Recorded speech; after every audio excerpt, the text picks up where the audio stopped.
Welcome to the Reaver of Common Sense. I'm your host, Jersey Joe. I'm here to make sense out of the senseless right here on shrmedia.com. Conservative media done right. And also on our good friends, KLORN. We're going to have a special tonight. And as you can see, we're coming in an hour earlier. So I'm going to bring everybody in and introduce them. We'll let them introduce themselves.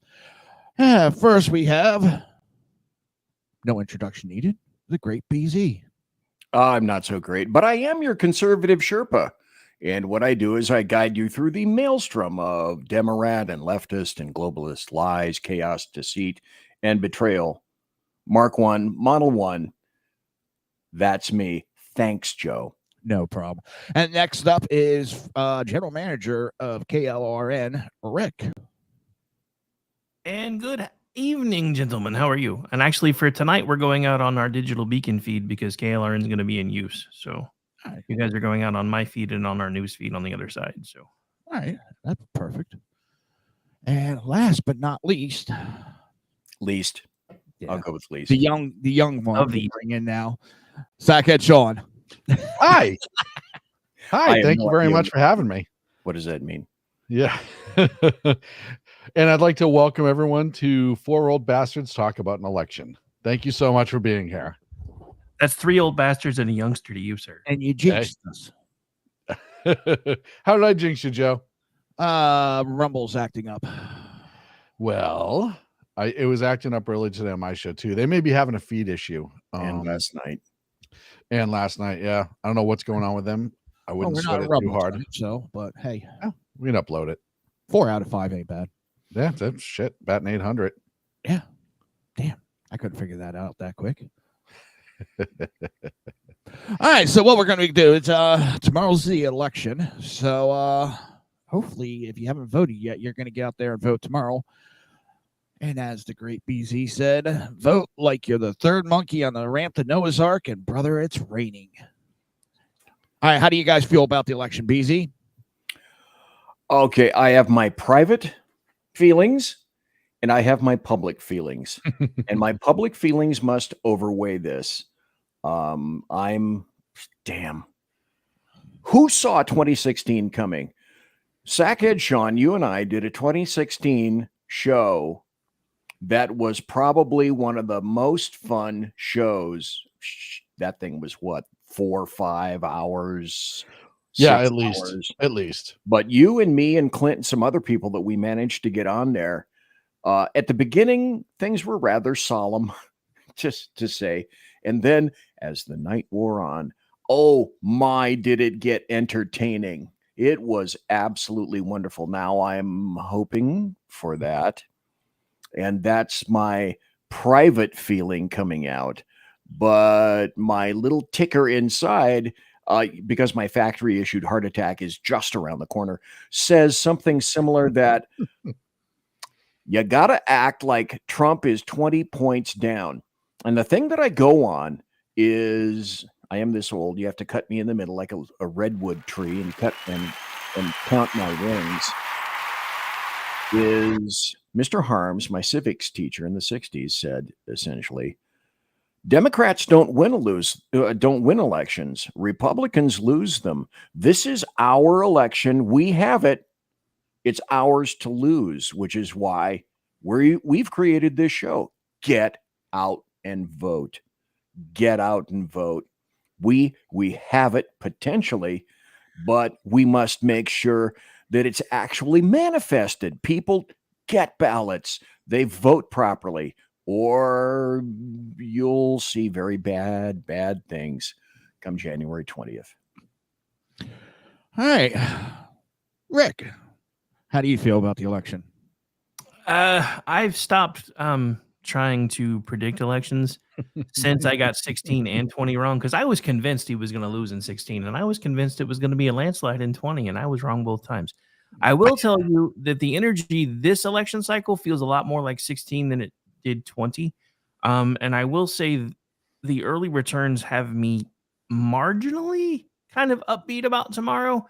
I mean, because I've got a couple of pieces coming out on Twitchy later because they have me in charge of the Nevada and the Arizona returns yesterday or tomorrow during the live blog.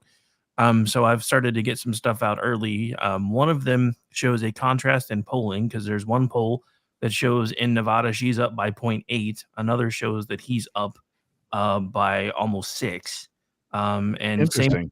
same thing. In Arizona, it's pretty much showing he's up by like 6.5 now, I think, by the pollster that was ruled the most accurate for 2020. But it's the same thing that I've been telling everybody, and it even says this in each one of these pieces. Do not assume this is a foregone conclusion. If you have not voted yet, you need to vote tomorrow. If you know friends that haven't voted yet, they need to vote tomorrow, because the only way that we're going to teach these people that we're tired of their crap is if we show up in a way that proves to them that we are tired of their crap. There is a chance for us to do this, because for the first time in my lifetime, Republicans have gotten on board with early voting.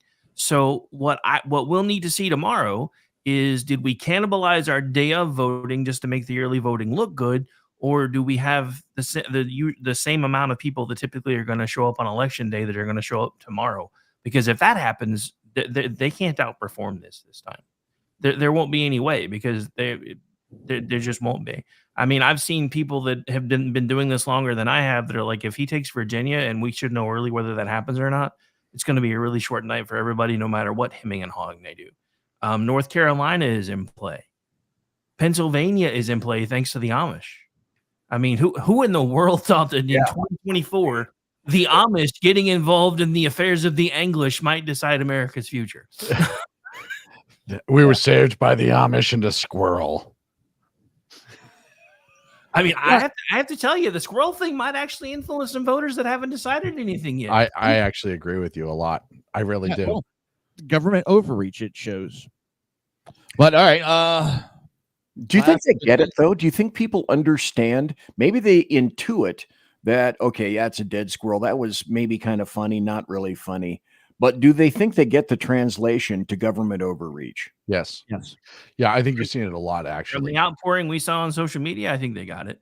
If they didn't get it before, they did after Elon's how many millions of followers saw him say government overreach at its finest. Yeah.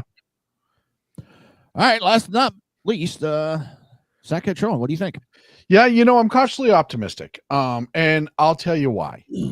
Rick pointed to this too. The early turnout for conservatives has been different. The other thing too is, throw out the handful of rhinos that we all knew were always rhinos.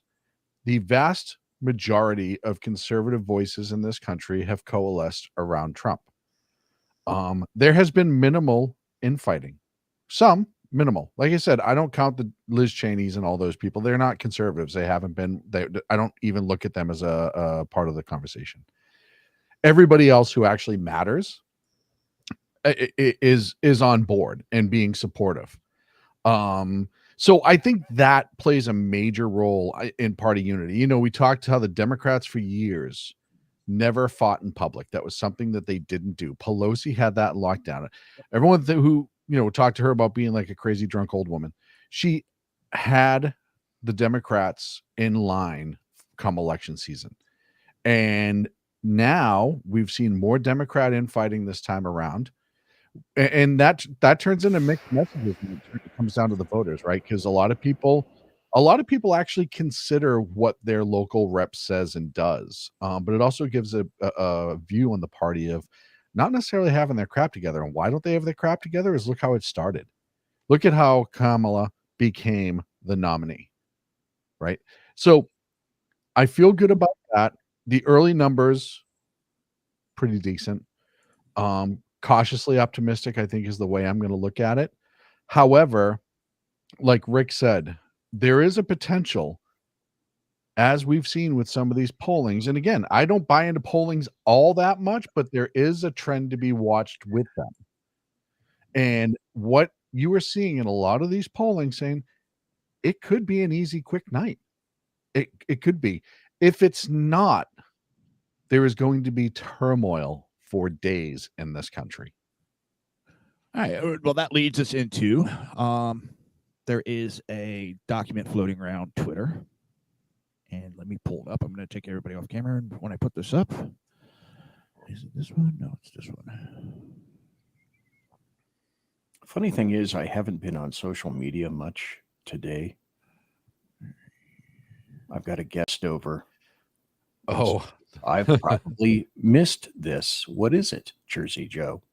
I don't know if I can read it. Hang on. I think you can just read it down, Joe. Yeah, I'm having trouble even seeing it on my screen. And it's ticking me off. I checked this out earlier, and some of the number here, I'll cheat. What it talks about is going through how Democrats right now are behind majorly in early voting. And that the numbers are showing that Republicans still have a major amount that plan on voting tomorrow during the election. So it's the turnout is massively on the side of the Republicans right now. And I know that doesn't guarantee anything. These are just numbers to look at and information to be out there. Arizona, compared to 2020, urban turnout is down 385,000. Female turnout is down 170,000.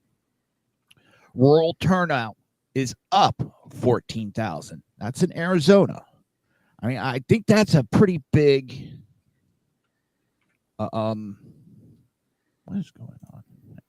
Well, and I found a Washington Examiner article that goes into that in detail. And I have to say, I can read from the article or not, but who but Trump do you think could have gotten people to vote early? This is unprecedented. Yes. Republicans don't do this. I agree. I think smart. This is nuts, relatively. The RNC being restructured with Lauren Trump, and I can't remember the other guy, the coach here. They've restructured it and done a great job on preparing for the election. Well, they should have gotten rid of Rona McRomney 2 elections ago. Oh, God. Yes. Yes. Oh, without a doubt. I mean, she was absolutely. Hey, Joe, I think I have a bigger version of this if you want. All right. Go ahead. That's what she said. And so it is. This is my first for Rick. So was that an inappropriate bell? I recognize an inappropriate bell when I hear one. Well, he just uses that whenever something's right on the nose. Yeah. We use it as an inappropriate bell, but same Thank you, Sean. I don't know what was going on with that Twitter one. That's all right. I just pulled the picture and. So basically, it goes state by state by state. Well, the contentious states and list what's going on. Yeah. Yes. Georgia, the urban turnout, as you can see, is up 153,000. Female turnout. No, down 153,000. Yeah, down. I'm sorry. Urban. Female turnout is down 46,000. Now, if you've been hearing the media and Twitter and all that, the females are going out in droves. That's bad for Trump. Well, when you look at all these numbers, the female turnout is down, actually. And that bodes well for Trump. Well, and the Democrats usually do well in early voting, and they're not by and large. All these numbers are majority Democrat, not all.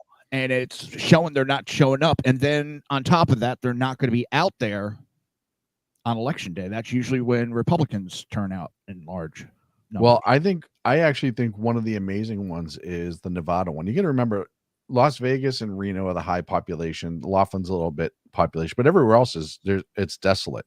So when you're talking about hundreds of thousands of people in Nevada, that's a significant number. And when you get to, and Las Vegas. Yeah. When you get to the urban turnout in a state like Nevada, you're talking Las Vegas and Reno essentially, and they're down 191, almost 192,000, or 191,199.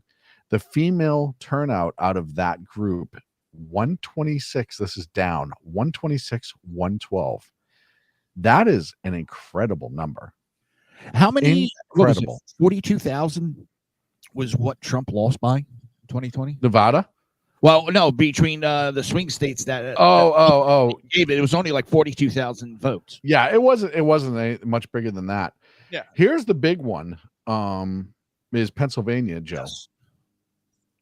But down just to put 300 this in perspective for everybody. Sorry, just to back up the Nevada for a second, just to put this in perspective for everybody.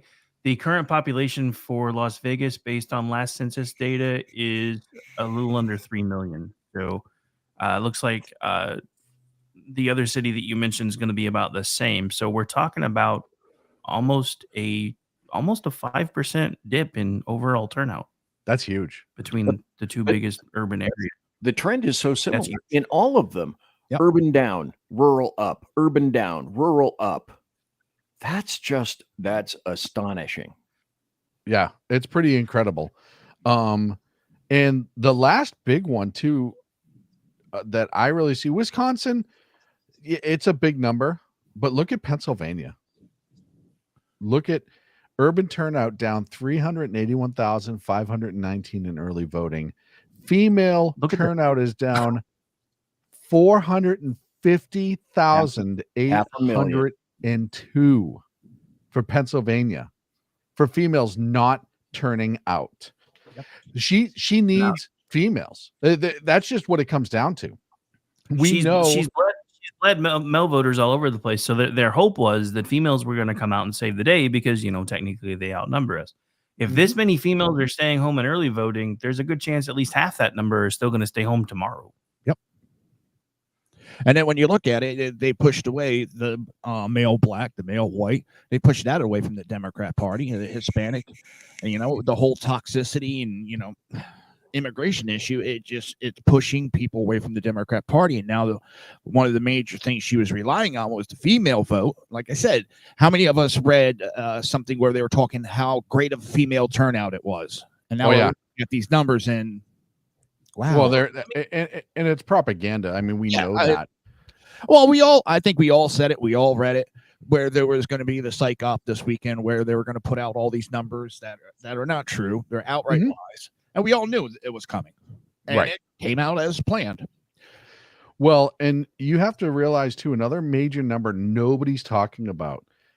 Young males 18 to 24, college age and slightly above, has, by and large, gone conservative. And one of the major reasons voting for Trump, one of the major reasons is the potential for a draft and a war. Yep. So when they say, as Kamala Harris said, what do we know about 18 to 24-year-olds? They're stupid, right? They're not stupid. They are voting for their future. And that being a major portion tells you how in tune 18 to 24-year-olds are with world events and what's going on. That's a major, major number. Well, and Democrats have managed to alienate almost an entire voting block, male and female. The American black voting block, male and female. Yep. You have pissed off some campers in Chicago and numerous other urban leftist rat cages when you decide that you're going to favor illegal invaders over actual Americans. And that's managed to jerk the chains, so to speak, out of many people in these areas. And their first question is, well, if there are still portions of 1960 or Baltimore from 1968 that look like an after action from an invasion by Germans that didn't get rebuilt, and yet you're going to go ahead and favor illegal invaders, give them all the things that we have paid for, but we're not seeing any benefits from. That's not a good look. These are all trends. My fear is 2016 in reverse. Hillary's going to nail it. 95% for Hillary. That's why I think everybody here, maybe I don't know about Rick, I've said, don't count on a red wave. Don't count on a red tsunami. That bit us in the ass in 2020. Yeah, well, I've said on my show and social media, right? Foot down. Do not look back until you hear the horn.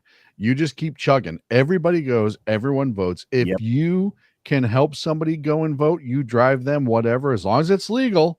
Yeah. Who cares? But you also, go. In 2020, Republicans didn't do them any favor. There was a lot of infighting. Yeah, well, maybe not infighting, but they were out in the open and they shot themselves in the foot. I hate to put it that way. That's basically what they did. One thing I want to bring up is a video. Let me pop this out. Van Jones. Please don't pop it out. Talking about how the Democrat Party has, chased everybody away. Come on.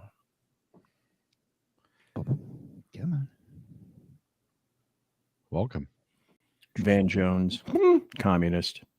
If progressives have a politics that says all white people are racist, all men are toxic, and all billionaires are evil, it's kind of hard to keep them on your side. And so we might want to think about, if you're chasing people out of the party, you can't be mad when they leave. And maybe if we had a different politics, we actually said dignity for everybody, everybody's respected, and we need you, more people might stay. If progressives. Yeah. And that's how the party used to be, not to stick up for Democrats, but the party was kind of like that for a while. All lives matter. Evil, you evil racist. You can't build equanimity upon Black Lives Matter. All lives matter. No one is equal until everybody is equal, and that party refuses to recognize that truth. Well, that's the one thing that blows my mind is, and I'm pretty sure Sean can back me up on this because we're from the same Generation X. I mean, it was jammed down our throats. You don't look at race. You don't look at race. You don't look at race. You don't look at the skin color. You judge a person. And for so long, it was, okay, I judge a person. We're not going to talk about color. And now that's all we friggin' hear since Obama. Well, that's the Obama, right? That's the Obama effect, as I like to call it. When Barack Obama went on, I mean, you got to realize he's pulling stuff straight from Rules for Radicals. Oh yeah, Saul Alinsky. Yeah, no, but he's the first one to really put it into place. And when he turned around and he said, "Trayvon Martin could have been my son," that was the starting pistol, if you will, and the beer summit. And the beer summit. Yep. It went on and on. But one of the things too that I think we're seeing is, there's a lot of articles about how wokeism is dying. The other thing too is I think you are seeing more and more people of color in this country not buy into the crap anymore. I think they're just absolutely sick and tired of it. Yeah. And well, so one of the things that disillusioned me a little bit in the beginning was after the candidate swap, and it seemed like nobody was really upset about it. And then within a few hours, Black Lives Matter is putting out a statement of, wait, why did we anoint this person? And that was when I saw a little bit of a glimmer of hope. And then you start seeing people of color in places like New York City and Chicago that are like, no, we're not doing this anymore. We're coming for your jobs if you don't fix this. We're Americans. We deserve to be treated like Americans, not have, you guys spending thousands of dollars a day to put illegals into fancy hotel rooms when I'm sleeping under an overpass. But and that's my thing. I mean, look, I am by no means in any stretch of the imagination a fan of any form of socialism. But if we're going that way anyway, shouldn't we take care of our own people before we take care of everybody else? Yeah, it seems like an easy answer. At least it should be. And look, you look at the percentage of veterans on the street, right? If they actually just took care of those veterans, our homeless would drop considerably. And the veterans, as I've said before, they earn it. They deserve anything. I've been saying this for years, and I know if anybody deserves their tab being picked up, it would be the veterans, because they've put in the time, they've done the dues, and if anybody deserves to have their tab picked up, to me, it would be them. And I actually want to bounce back a little bit to that 18 to 24-year-old vote that we were talking earlier. And we know she's losing that age group for the most part. Over 24, that's all the woke ideology people. They're coming of age into their early 30s, mid 30s. 18 to 24 is dramatically different, because even those woke people grew up under a new internet, so to speak. 18 to 24, they use the internet not to have stuff driven down their throat, but they actually use it to go out and look for information. That's a big change too. They are not going to their parents' house who have MSNBC and CNN on 24/7. They're not listening to what's being said around the table, like back in the day where your parents talked about politics. It's the only time you ever heard about politics. It's what you did, right? Now, this generation growing up, I mean, you got to figure they hit school 18 to 24, they hit school 12 years ago. They grew up with the technology. They know, they're taught in class to go seek out their answers on the internet and how to do it. So That, I think, plays a major portion as to why that group is walking away from Democrats, is they're more informed. And when you have an 18-24 population in America of Black Americans who is 6.4 million, and you're losing that age group, and then you're losing that specific demographic, you're bleeding. You are bleeding votes left and right. And, she hasn't done anything. And Scott Jennings said this on CNN, and I agree. They haven't done anything but played but Trump, I'm not Trump, pivot to Trump, the entire campaign.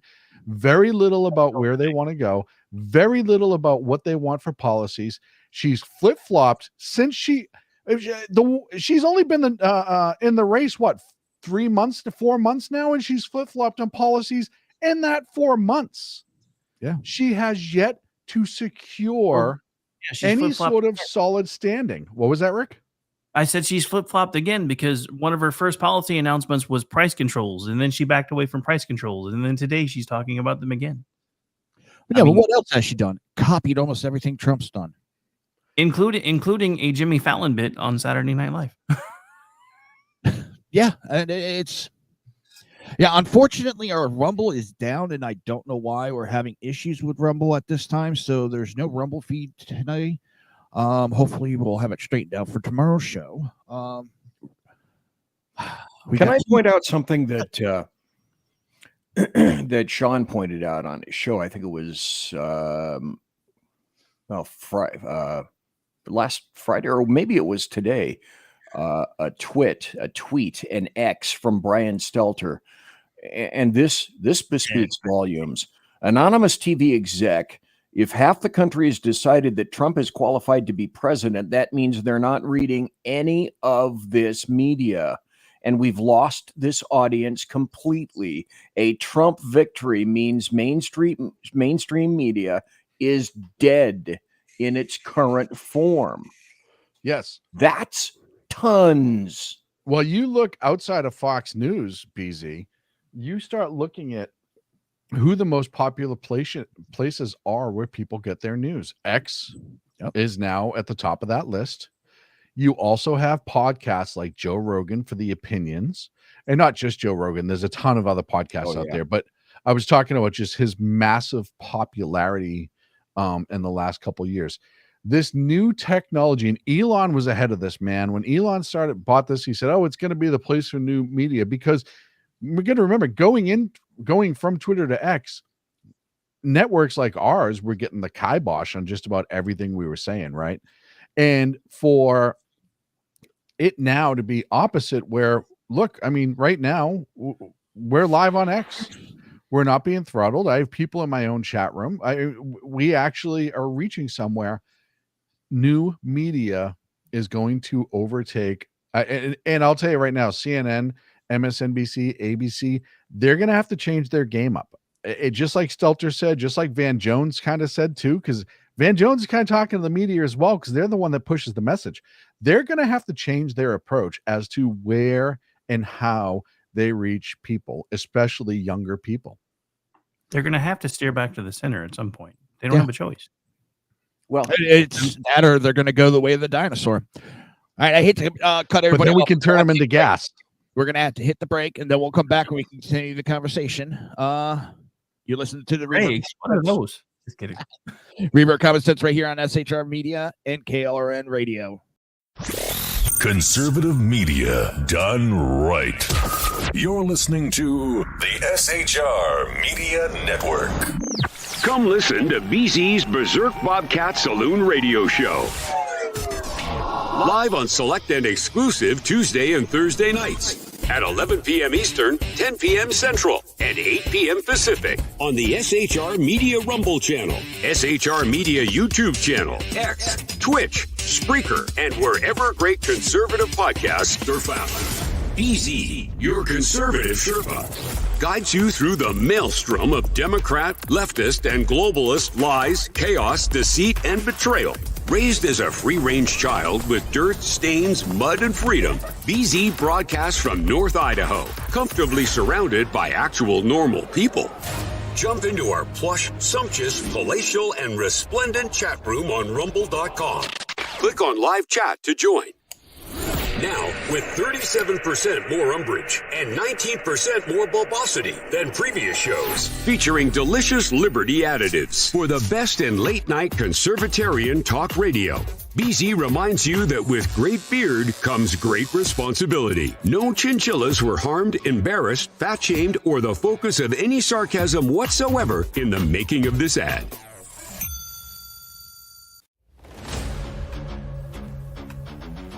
Welcome to Reaver of Common Sense, where we cut through the noise of news and politics with a sharp wit and clear discussion. Tune in every Monday and Friday at 9 p.m. Eastern Standard Time for a refreshing dose of reality as we fearlessly tackle the tough topics with no nonsense, just pure common sense. Visit shrmedia.com to discover where you can catch Reaver of Common Sense in action. He's here to amplify your inner logic. He may not always be polite, he may not always be refined, but one thing's for sure, he always tells it like it is.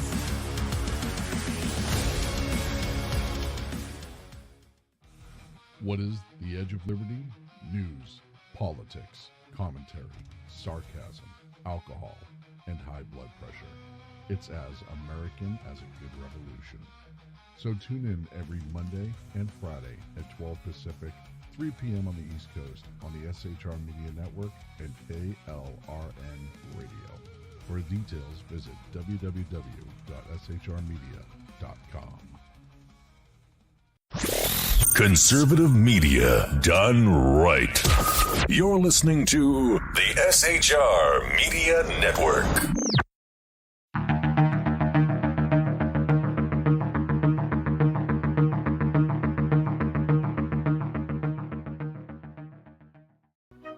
And welcome back to the Reaver of Common Sense. Joe will be back momentarily. Just playing out tomorrow night's music. It sounds presidential, doesn't it? It does. I like it. So, and if you haven't missed it, if you're watching on one of the other streams, you're wondering where the hell the Rumble is. Rumble's having a problem. I had a problem with on my show earlier today, and other people have had a problem. Yep. Actually activating the feed to Rumble. It's not on our end, it's on Rumble's end. Hopefully they resolve it before tomorrow, because that's would be a major portion or a major deal. Before we go to the break, we were talking about the 18 to 24-year-old group, and really just trying to see what numbers will rally if you're the Harris. I mean, I hate to say it, but at this point, if you're the Harris administration, you have to wonder who's going to show up tomorrow. I think Trump, you look at the energy between the two campaigns, even the last couple of days, even Trump has been more, the Trump campaign's just been more energetic overall. You look at the commercials that they're releasing. I mean, the Shanahan commercial that Trump released was absolutely incredible. It was really a message of we're all going forward together. We have all of these people who came from all of these different places, and we're all on the same team now, and we're ready to go. And I think that, I mean, has anybody even seen a Harris commercial like that online? I haven't seen a Harris commercial at all.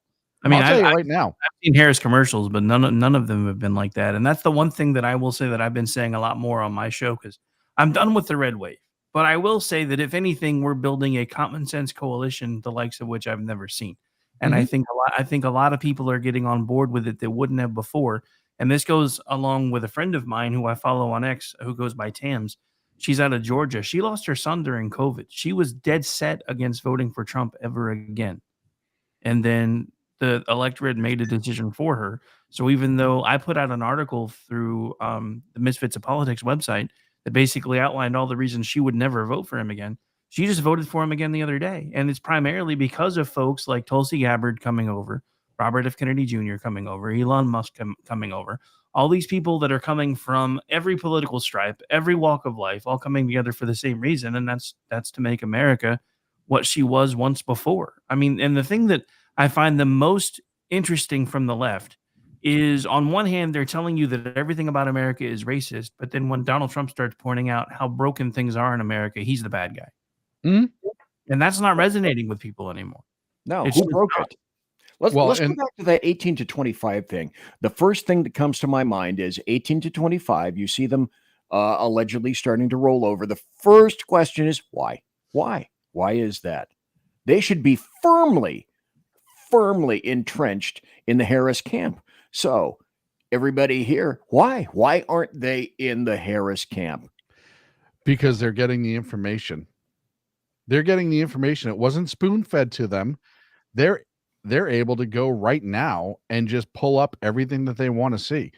And I think that's one of the things that is amazing. And it's really, politicians and media, BZ, have not learned that the internet is a real thing that works. I don't understand. Forever. They try so hard to lie and twist words. Look, you just had Obama, Saturday, throw out the whole "they're very fine people" hoax thing Yeah, again. I listened to that. Everything he Again. said was a lie. Everything. And has been proven a lie repeatedly. And the fact that they threw that out tells me they're still trying to rally their own base. They're not reaching out to other people. They can't even rally their own base. They can't rally their own base at all, or she wouldn't be spending so much time in Pennsylvania right now. Well, let And me the- show you a video also for an ad for Kamala. And this one had me kind of, what the hell? This shows just what a liar this woman is and what this party is about. You want to talk about violence against political opponents? Wait a minute, that's not it. I'm sorry. It's not where I I thought thought it was. Go ahead, that one was good too. Oh yeah, this was good. Let me actually play that because it I was gonna is say, good. you've already got it pulled up, and might as well just run with it. Yeah, that was glorious.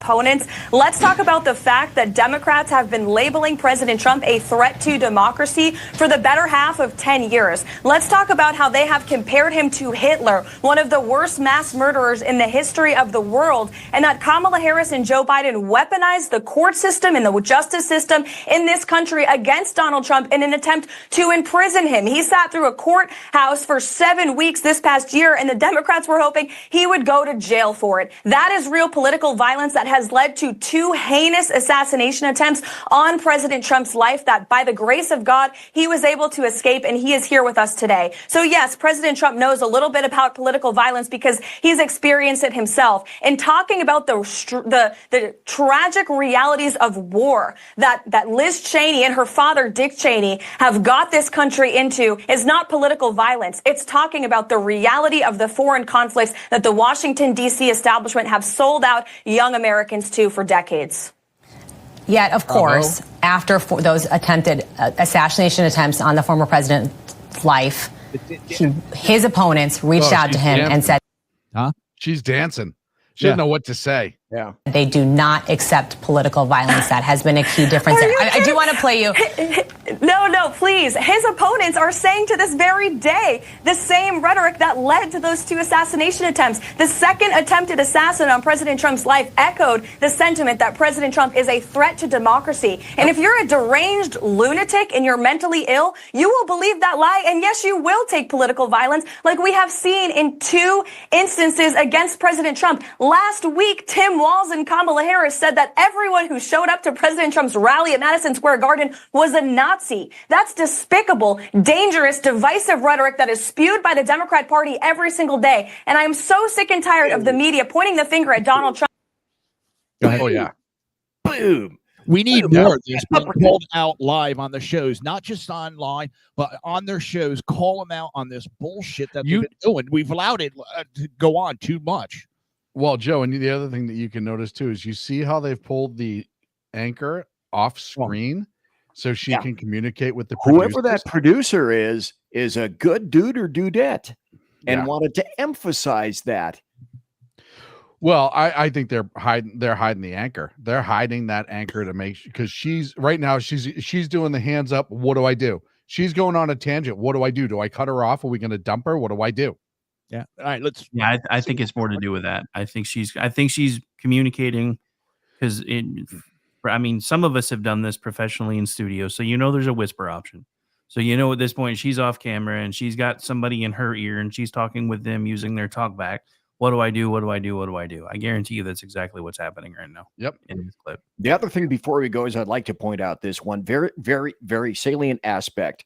Prior to this, in the past 4 years, how many actual cogent representatives of conservatives and Republicans have we had that are actually that are virile, that know how to speak, that know how to address issues, that are able to address these things and think on their feet and act and react? Yes. Not very many. Those numbers are climbing now. One of the fundamental shifts that Trump has brought to the party. Well, for how many years it was Republicans had to take the high road. We had to be a little quiet. That would have been disrespectful, and now you got to call it out. You can't let it go on. Trump is saying that he is sowing division in this country. He is not. The media is for pushing hoaxes like the one that you all pushed today, and the Democrat Party is for pushing lies about him. But the good news is Americans don't buy it. And that's why today in 2024, President Trump is more popular than he has been since 2016, because people don't trust the media and they're not buying the Harris campaign's closing argument that he's some great threat to our democracy, because they lived under him for 4 years as president, and our democracy and our country was stronger than it is today. And one of the things the playbook that they're using against Trump is the exact same playbook that they used in 2016, and none of it came true. And I think a lot of people are going, wait a minute, they said that back then, and it's not adding up. Well, and I agree with you, Joe. I think that's a great point. What they're also doing is saying, look, this is the evil that's right around the corner if you vote for him. And a lot of people are turning around going, wait a minute, he was already president for 4 years and none of that happened.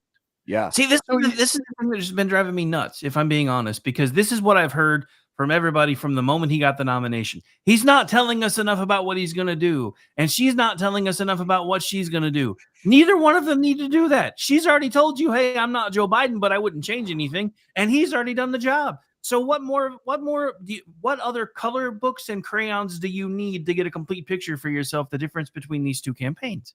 Because I don't know color books and crayons. Which one do you like? Yeah. Yeah. I mean, you saw what he did for 4 years, even through COVID. They try to throw out too that, Trump spent more than any other president. Well, yeah, during COVID. He kind of had to. Yeah, the country was shut down. People couldn't afford food because they weren't working. And, there was a different set of circumstances. So yeah, he added more money. Agreed. But what was he doing prior? How much manufacturing was he bringing back? Remember, Can I give you guys an example real quick? I used to work for the University of Oklahoma. I started there in 2013. I got one raise after I completed my 6-month probationary period until he got into office and was sworn in 2017. In 2017, from 2017 to 2019, I got 3 raises in 2 years. And I'm not talking little quarter raises, 50-cent raises. I'm talking $1.25 at a pop. And I wasn't alone, because the same party that was screaming for the fight for 15, all of a sudden fast food restaurants were like, well, since he's getting out of our business, we're going to put more money back in our people's pockets. For the first time since I can remember when, wages were going up, and it wasn't because the government said, hey, you need to raise minimum wage. It was because the government got out of the way and businesses were like, okay, now you're taking the boot off my neck, so now I can actually pay people more. Because as somebody who owns businesses and has owned businesses, you guys nobody takes into account all the things you have to pay for behind the scenes.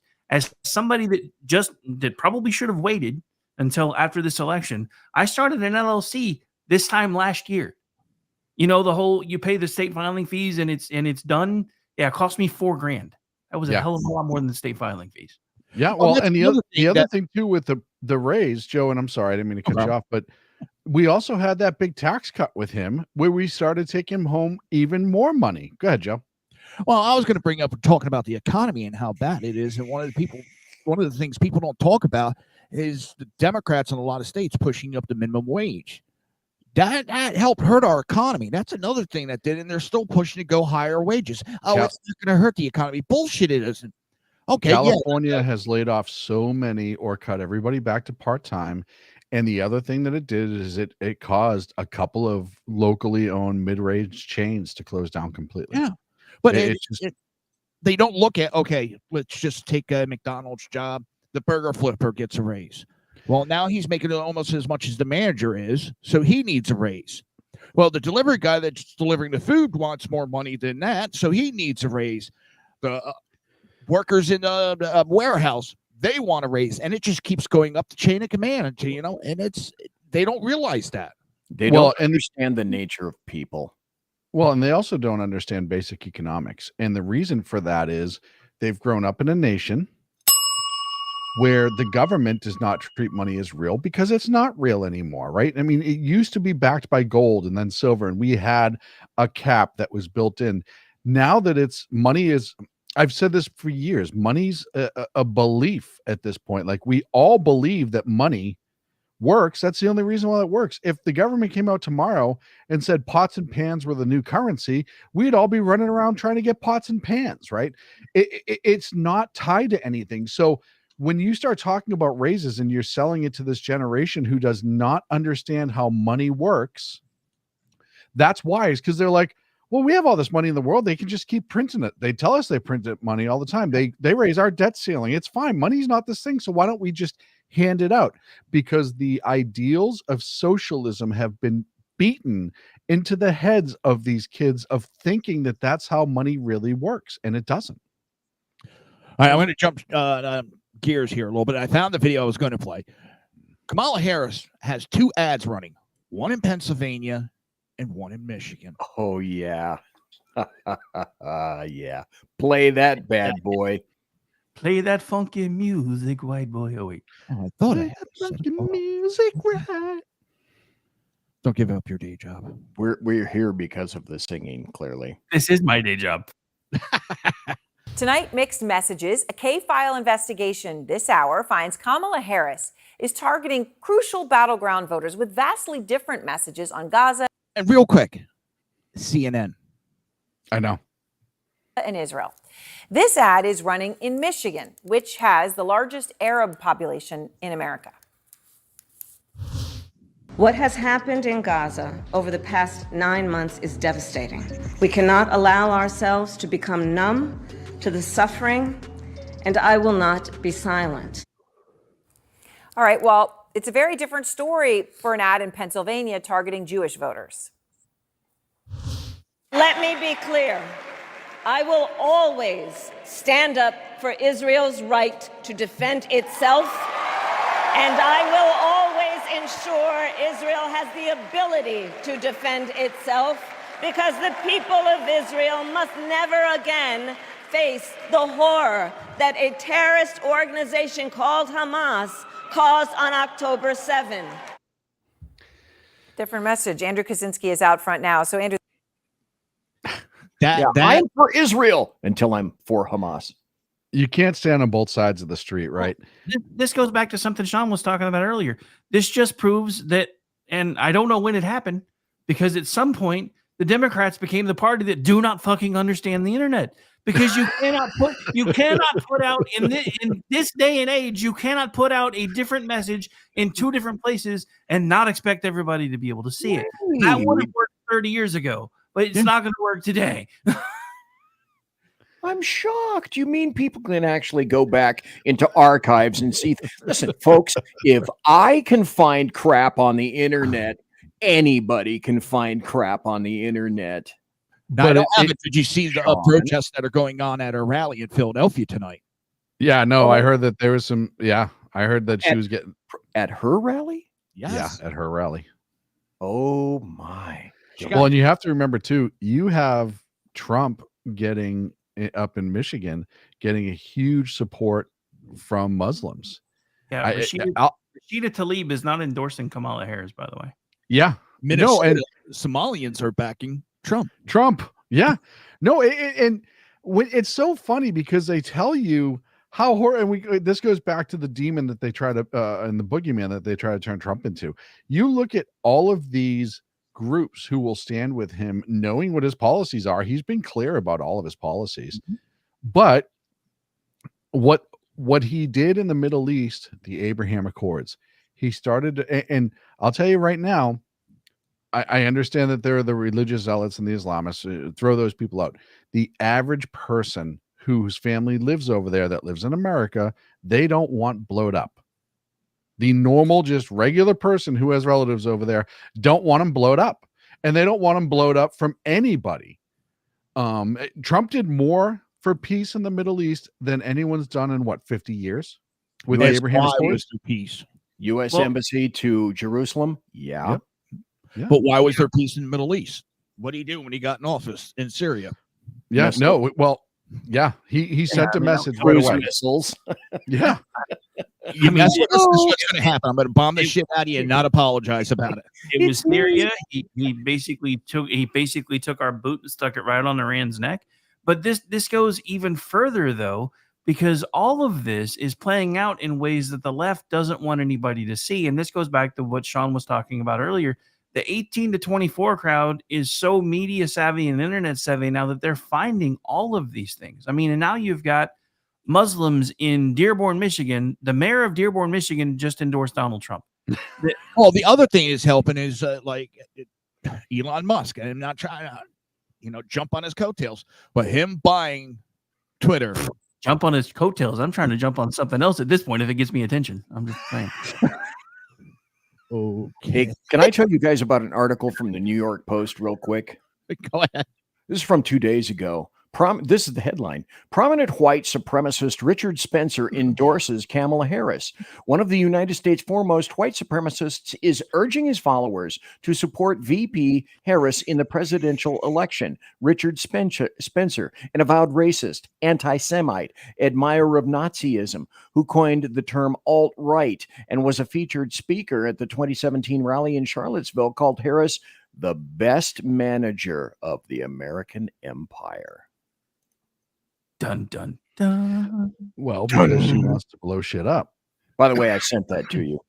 Yeah. It doesn't shock me one bit. It really doesn't. Well, so just one more quick point, because I saw this today and it literally floored me, because you remember all the way through 2020, basically 2017 to 2021, we were the laughing stock of the world, according to the left, and everybody hated Trump and nobody wanted Trump in office. Do you know that there are prayer vigils around the world right now praying that he gets back into office? Yeah. Have you seen Japan? Praying for Donald Trump. Japan is praying that Donald Trump gets back. They have parades. Japan has parades. Other countries have had parades for Trump in their own country. Yeah. But then you have, what is it, Denmark, like 85% of the people are for Kamala Harris. Well, but that's because biased. I mean, and Soviet Britain as well. High. I mean, 85% of Denmark is high, so there's that. Well, but they live in a socialist country where they're told to embrace socialistic values, right? And you look at Britain. Why does a majority of Britain not want Trump? Well, you look at who the majority of Britain is now, and they'll tell you exactly why. And a lot of those European leaders don't want Trump because what did he do last time? He made them kick money into NATO. He made them spend. Oh yeah, he made them spend. Yeah. Hey, well, when they have to build their own military, they can't spend money on the rest of the stuff, and socialism falls apart. And it's real great when we're paying for your military. Yep. Yeah, 100%. It's great when we're the ones footing the bill. I think that was my favorite thing because, the guy that's supposedly Putin's puppet looked right at Germany and said, no way in hell am I paying to defend you from the same people you're buying oil from. Get your shit figured out. And we're not building that pipeline. Good luck. Well, the one thing I know this is probably so small, but it pissed me off with the Democrat Party when they jump on healthcare. Oh, we pay the highest prices. We pay the highest prices for prescriptions and all that. I seem to remember in the 80s when Europe was in trouble and the United States, being as rich as it was, said, well, we'll take on the higher cost to make it cheaper for other countries to have lower cost. And now the same people that have cut those deals are crying about it. Hey, and you know where healthcare is pretty affordable right now? Same place that has really good retirement because it's American funded. That's Ukraine. We're funding everything in Ukraine. We are funding almost the entire country of Ukraine right now. That's the other thing. I heard something today that made me laugh, and I think it was Roseanne that said it on Glenn Beck's radio show today because he actually interviewed her. And she was talking about how, everybody's like, how is the election so close? And she's like, everybody seems to forget that 37% of the people who vote Democrat all work for the government. So that's where most of that 49% comes from. And she said, and as soon as they figure out that all their money's gone to Ukraine, eventually they're going to be Trump voters anyway. Well, and that's the other thing that drives me crazy is people do not realize how much American money, and the fact that we're taking loans and then with ridiculous over $1 trillion a year is being paid to just our interest, just so people know how much we're taking in loans. And then we turn around and give that money out to other countries other countries that don't necessarily need it. I'm okay. And I've said this before, countries that have famine, stuff like that, I'm okay with food, right? We're American people. We naturally are caring people. We naturally will do things to care for other people. I have no problem with food program, water program, stuff like that, stuff they actually need to live. But the amount of money we send for underwater basket weaving research to Uganda and lesbian interpretive dance research and middle of Uzbekistan is absolutely friggin' insane. And we do it all the time. And then we wonder why we have such crushing debt. I think Elon Musk put it out. Every American pays $33,000 a day in our debt interest. Mm-hmm. And we fund the world. Yeah, but $33,000 a day, each person is paying basically in interest on all those loans. And we're giving money to countries that hate us. That'd be like, all right, I'm going to borrow money from Rick because I'm going to give it to my neighbor a couple blocks over that fucking hates me and wants me to die. But I'm going to give him money, but I'm going to borrow it. I'm not going to get it paid back, but I'm going to have to pay Rick back. Right. Those people go, I ain't doing that. But they expect our country to do it. Because they're globalists. That's the problem. We're dealing with globalists. And the Democratic Party are parties of globalists. Look at... Well, I think you got a couple on the Republican. And I know he's... 100%. They wanted that one world government. And what did Hillary say when she was running? She was going to... NAFTA, or not NAFTA, I can't remember the name of it. It was like North American, where it was Mexico, United States, and Canada would become like the European Union. Yeah. No. And you look at how that's turned out for the European Union. Not so well. BZ? Can I share this video? I love this. Before the break. This is I'll just let it speak for itself. But this is what you'd get in the future. Oh, damn it. How come it's not playing? Oh, here we go. Taliban leader and said this: I want to leave Afghanistan, but it's going to be a conditions-based withdrawal. And translator translated. And he said, if you harm a hair on a single American, I'm going to kill you. And the translator goes, and Trump goes, tell him what I said.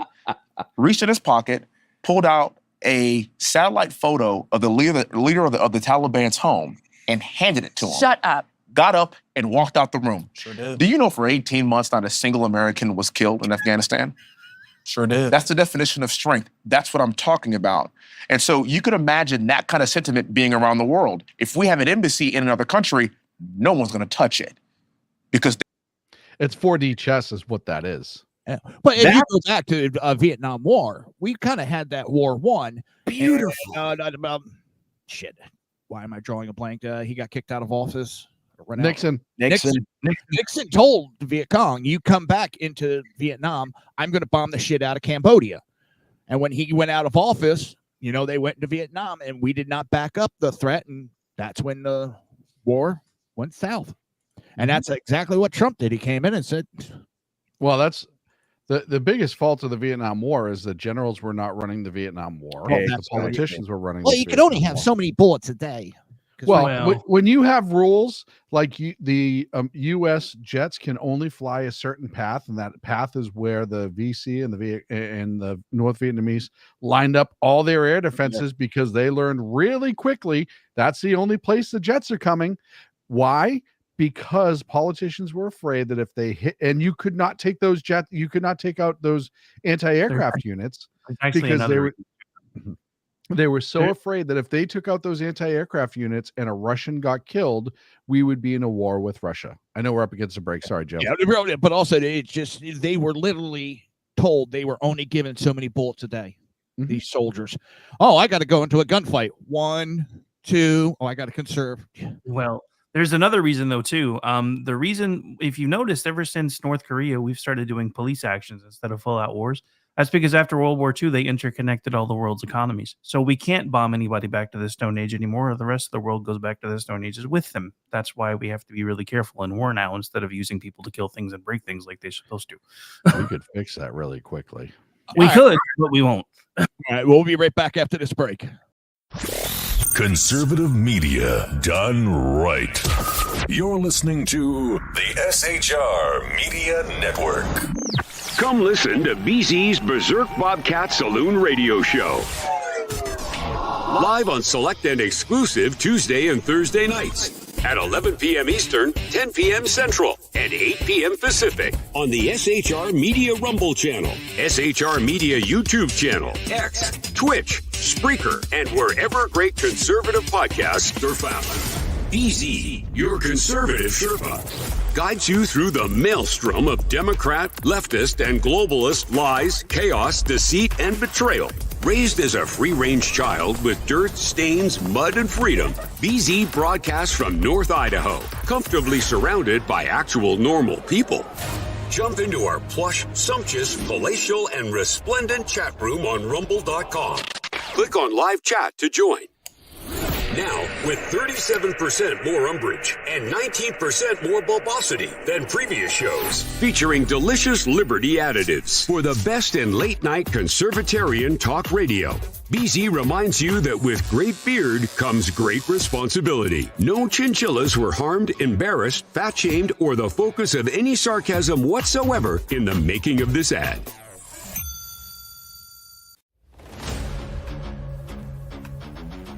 Welcome to Reaver of Common Sense, where we cut through the noise of news and politics with a sharp wit and clear discussion.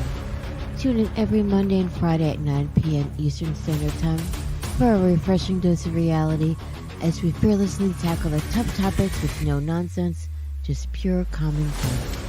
Visit shrmedia.com to discover where you can catch Reaver of Common Sense in action. He's here to amplify your inner logic. He may not always be polite, he may not always be refined, but one thing's for sure, he always tells it like it is.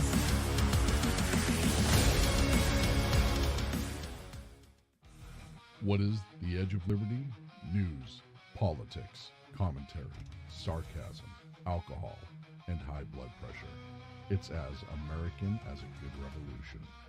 So tune in every Monday and Friday at 12 Pacific, 3 p.m. on the East Coast on the SHR Media Network and KLRN Radio. For details, visit www.shrmedia.com. Conservative media done right. You're listening to the SHR Media Network.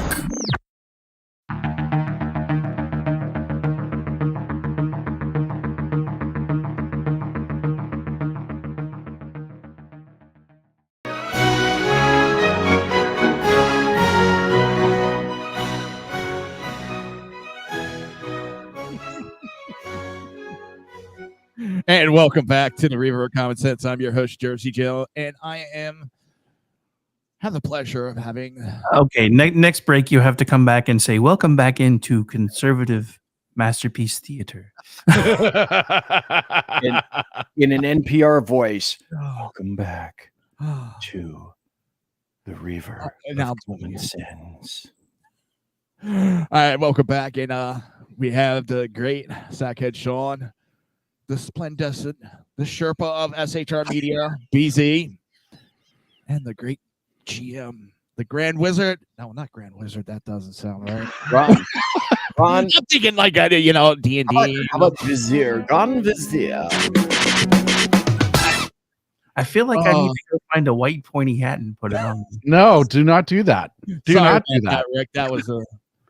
Because then I have to run you over with the truck, and it just makes everything really messy for the future. Or the challenge. Yeah, very nice. Thank you. I would go over the Challenger, not under though.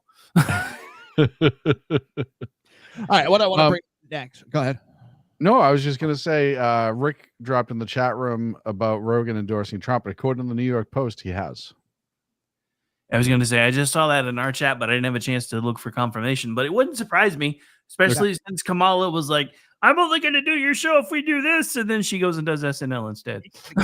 So she did. You confirming she rally and made the plane turn around to go to SNL. That told you what she thinks of the voters.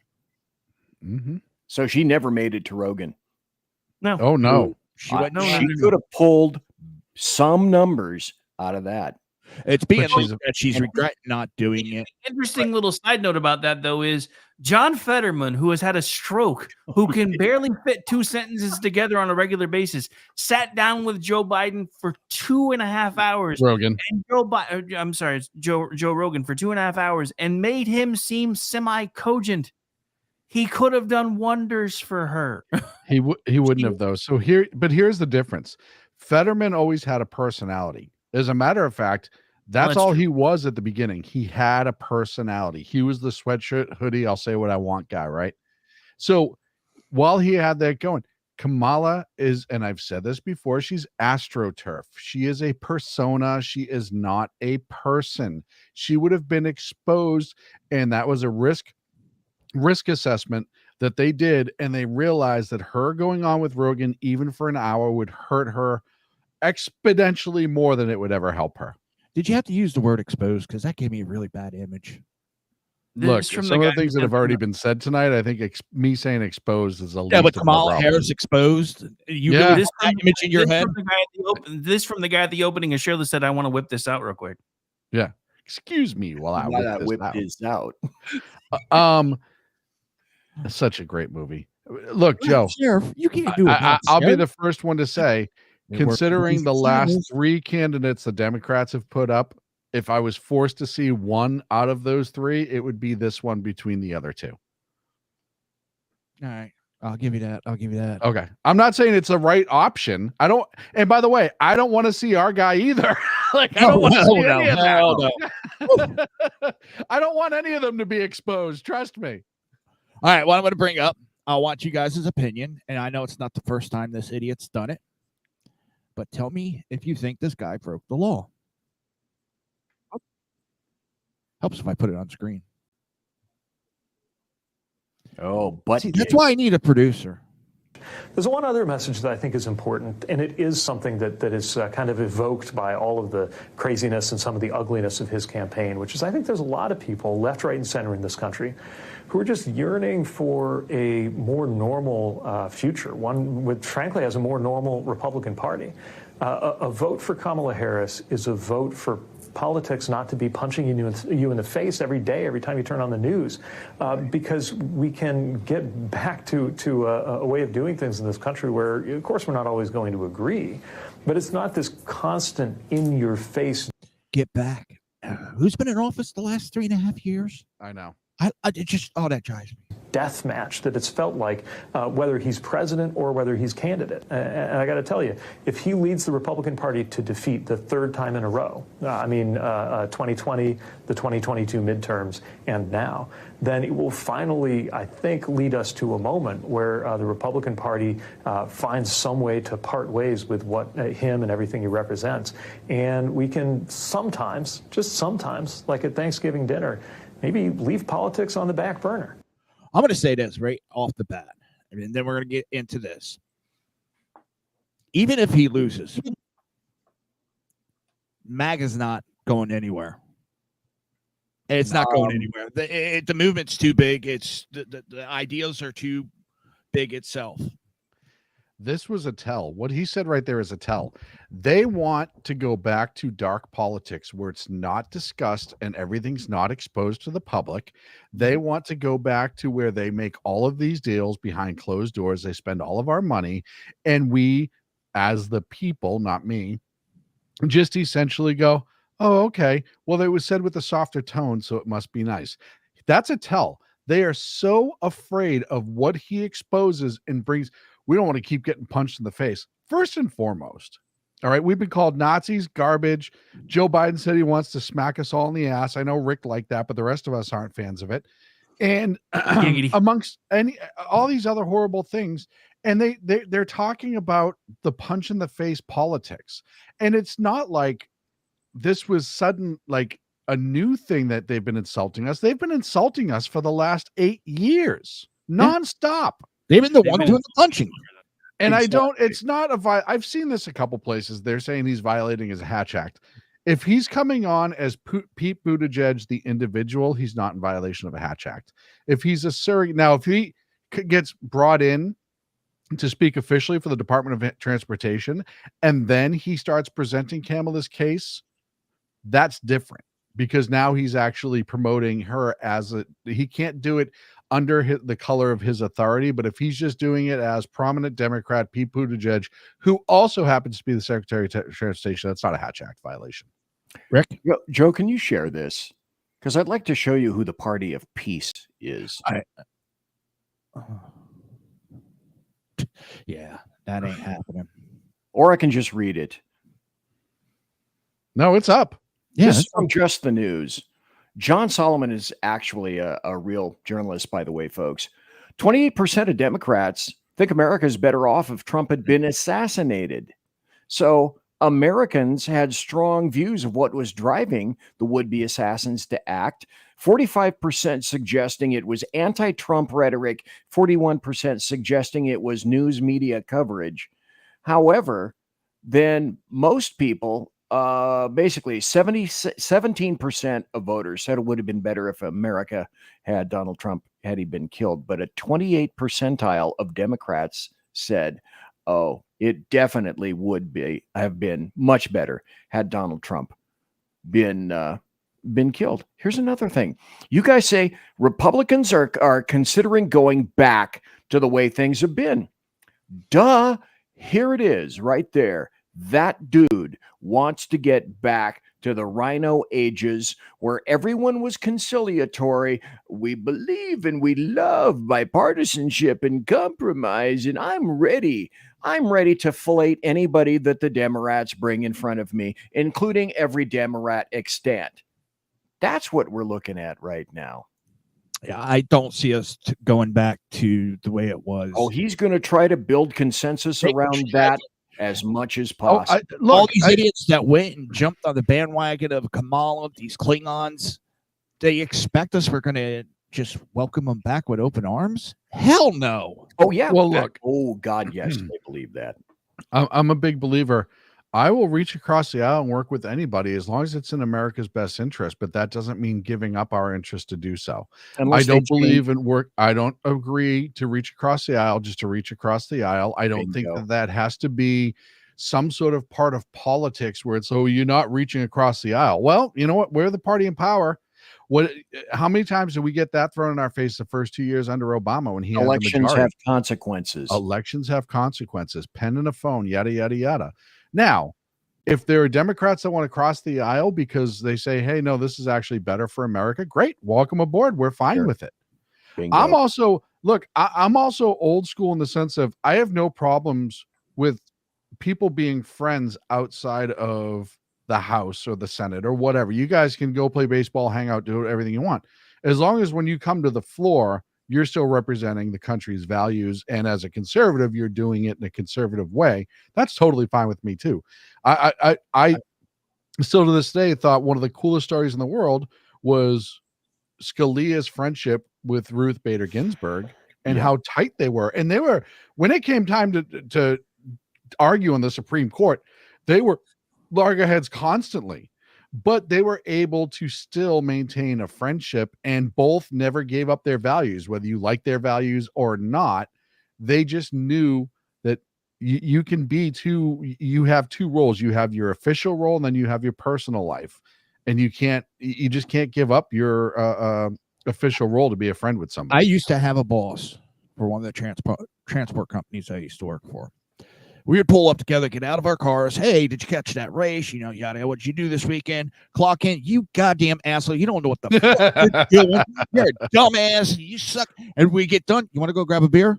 Oh, yeah. We go grab a beer and just talk about life. It was personal, and then there was business. And in business, we had way different ideas on how the transport company should be run. But on a personal level, we got along great. People need to separate that.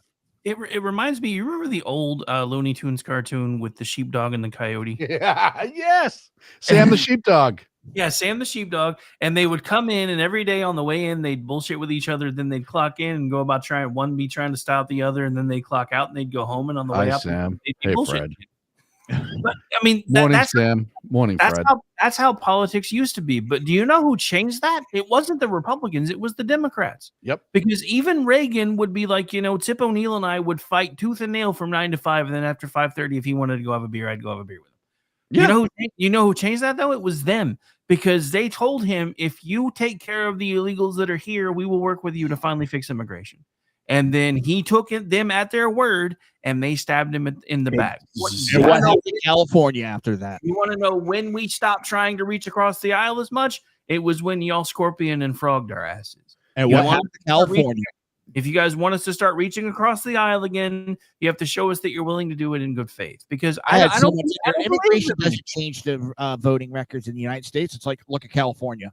100%. What do you mean? Well, in the 80s, Reagan bought the give amnesty, and well, since then it's been blue.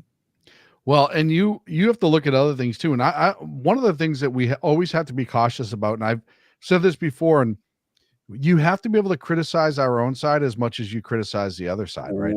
We do that. Oh yeah, and we do it. But like I bring up, great, another. I bring up the mistakes that Reagan made. Look, part of the mental health crisis we have in this country is directly related to Reagan, because in California and his actions. But that model, what do we know about the liberal petri dish of California that grows spores and funguses that want to infect the rest of the country?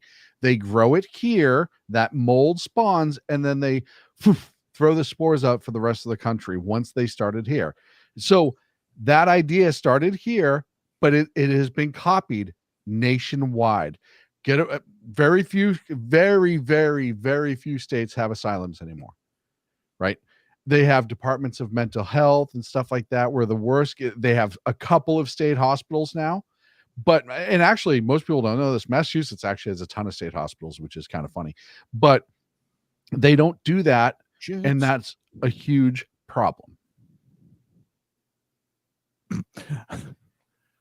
Oh, can I point us back? I'm sorry, I was just something popped in my head. I got laughing. Go ahead, BZ. Oh, well, no, go ahead. I want to hear something crazy. Kind of went to outer space. So go ahead.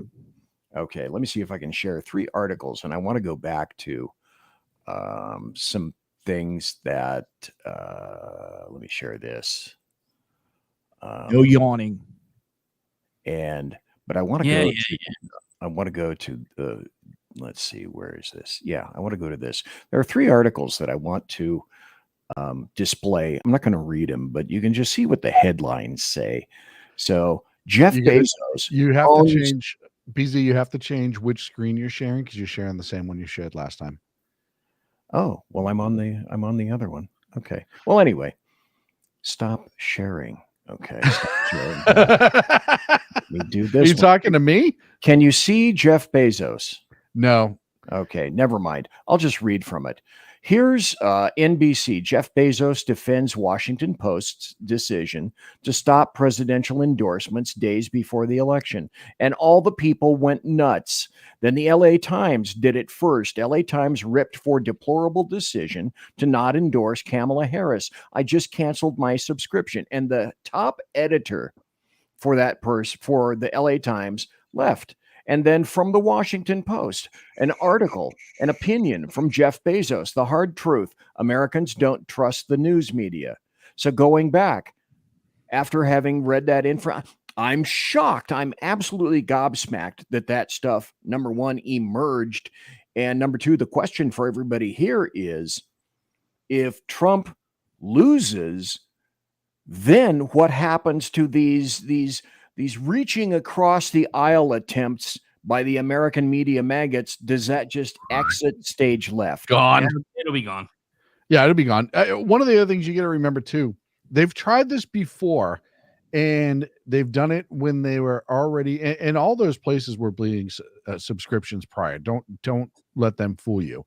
But remember when the new boss at CNN came over and he said, we're going to change how CNN works and we're going to go back to the middle and just be real news agencies again.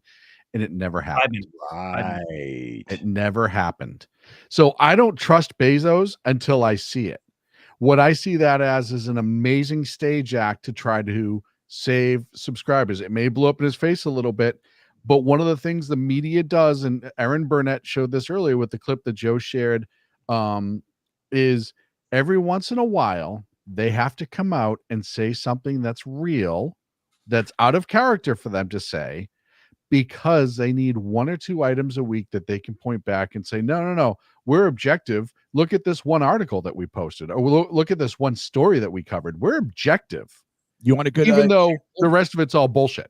You want a good example? Facebook. Yeah. Zuckerberg came out apologizing, and I'm more center, and it's the same shit going on at Facebook. They censor everything on the conservative side. Nothing happened. Everything else. We're smoked on Facebook. What? The SHR media. I know, but I mean, our numbers specifically were cut over 2/3. Hands down, once this election cycle ramped up at the end of September, 2/3 we were cut. Well, which again clearly indicates to me that the Democrats and the leftists are just like communists. They respect nothing but naked wielded power. And if you don't smack them down, and if you don't wield that power, then they'll keep its thug's law. What's mine is mine, and what's yours is mine, unless you can stop me. So it's true here. It will continue to be true. And that goes to what the show's about. Tomorrow, get out and vote. We have to make this vote so loud that even these deaf bastards can hear that the country is tired of it. It's the only way it's going to do anything is if they get voted out of power. You have to. Oh, sorry, I didn't mean to step on you. But I do have another point to make, because this is one of the things that I've been hearing a lot, and I hear this a lot because I live in Oklahoma. Well, it's not going to matter if I vote because he wins all 77 counties. Let me change your mind about that. I don't care if you live in the bluest of blue states and you're a red voter. I don't care if you live in the reddest of red states and you're a red voter. There are 15 states in the District of Columbia that have signed a suicide pact stating that their electoral college votes are going to go to whoever wins the popular vote if it's enough to push them over 270. That group alone has over 190 of the EC votes, which means, now granted, if it goes the other way, they're going to find a way to not do it. But it's going to shut them up if we not only win the EC, but we also win the popular vote, because it's the only way to prove to them that we're tired of their stuff. So I get it. As conservatives, and I say this every show, we understand how things are supposed to work. We understand that trying to say you have to win the popular vote is like saying that the team that had the most runs or the most hits all throughout the World Series is the one that should have won the games. And I get that. But when you have 190 electoral votes that are now potentially swinging on the national popular vote, then you've got to learn to start playing by those rules so they know that they can't follow that anymore. Because I guarantee you, if we win the popular vote, they won't be wanting to do that anymore. And Rick, they won't be wanting to get rid of the EC. You make an excellent point, because what happened in Oklahoma, I've discovered, has happened and is continuously happening here in Idaho. The people just assume that everyone historically has voted red. My neighbor's voting red. My friends are voting red. They don't need my vote. Everything's going to go red. But just like Jersey Joe said, man, that's why we're here tonight. Don't assume a thing. Nothing. Absolutely. Get out and vote. Don't think your neighbor's going to do it for you and pull that water. They're not. No red wave, no red tsunami. Every vote message counts. Send the message. Talk like you may be 20 points up, but act like you're about 30 points down. And you need to get the hell out there. Well, and the other thing that we hear, right, as soon as the election cycle ended in 2016, what did we hear? The popular vote. They talked about that. And this comes as soon as it's almost like their worry stone or their whoopee or whatever you want to say, their safe place. When they lose, they talk about packing the court. The next time we get power, we have to pack the court. DC. we have to get rid of the Electoral College because we keep winning the popular vote. And then when you drill down some of these people as to why the Electoral College exists and how it creates equal representation, no, it doesn't. Well, no, it does. Have a Democrat or a leftist explain the Electoral College to you. Not too long ago, I thought the same thing. I was like, oh, this isn't fair. This isn't right. And then I started looking into it. I was like, holy shit, I was wrong. When I actually educated myself, I was like, all right, now I see the sense in this. And if you go back and you read the founders' documents where they talk about the Greek Isles that were without power for years because of the popular vote, and they could not coalesce to actually elect a leader, that's one of the main things that they looked at, is just that mob rule is mob rule, and that's not acceptable because the people in cities don't necessarily represent the same values. The people in not just values, but the way of life that the rural people need, live. You can't have a banker in Boston deciding what a farmer in Oklahoma or Iowa or wherever else is going to do. It just doesn't work that way. And that's one of the other things the Electoral College did. You can drill it down even further, though, because people that live a city life in Oklahoma don't have any idea what rural life in Oklahoma is like. I know this because I was a city kid who is now a rural kid, and I didn't think that anything like you see in Hallmark movies still existed in America. The little town of 700 people that's right next to me where my granddaughter goes to school, every holiday looks like a Hallmark movie. Mm-hmm. Every single one. All the people are out in the streets. There's like for Halloween, it was door to door, kids everywhere. There was apple cider, there was this, and there was that. And Christmas is the same way. And it's just one of those things. And this is one of the things that I keep trying to explain to everybody who is bought into this whole leftist idea that we need to get ready for these 15-minute cities to where you live in an area where everything is 15 minutes away from you by foot. So it doesn't matter if you have a car or not. And I have to admit, that was one of the things that kind of weirded me out about Trump this cycle, is because he started talking about 15-minute freedom cities. And I was like, no, we don't know. We don't know. Well, there's a difference between, I think there's a tremendous difference between. Explained it, I got it, but in the very beginning, I was terrified. But what do we see? And I always laugh about this. What do we see when people in cities take vacations? Where do they go? They go out into the country most of the time, or they get on a ship. But it's one of two, right? They go out into the country. They go into the woods. They go camping. They go to the resort, yada, yada, yada, right? They don't want to be in the city, most people. They're forced to be in the city. I'm forced to be in the city. I've lived in for 1 minute. That's it. Not politics, but one of my passions. So I want to bring this in and I figured that for once it's happened during my show, and I figured we could watch this as it goes. Sorry for jumping in like this. Uh-oh. Oh, yeah. No, see, I'm glad you did. It's the resupply mission that's heading to the ISS. Yeah, because Boeing was so good at it. Yeah. Well, that's politics. We're watching a rocket go up right now to DC. Jeez. Boeing's looking at possibly selling now. Yeah, they're going to have to. Yeah. Well, Boeing's in all kinds of trouble. Oh, yeah. No, it's in so many different ways. Yep. I'm not a huge Tesla. I don't like the Tesla vehicles.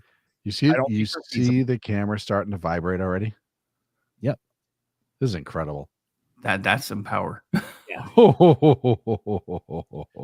And the fact that he lands the boost. Oh, here it goes. Here it goes. Oh, that is beautiful. That's so cool. We have liftoff. NASA's SpaceX 31st commercial resupply mission is on its way to the International Space Station, carrying science, supplies, and the spirit of exploration. My house from here. Oh, it's right when I'm not now on the West Coast.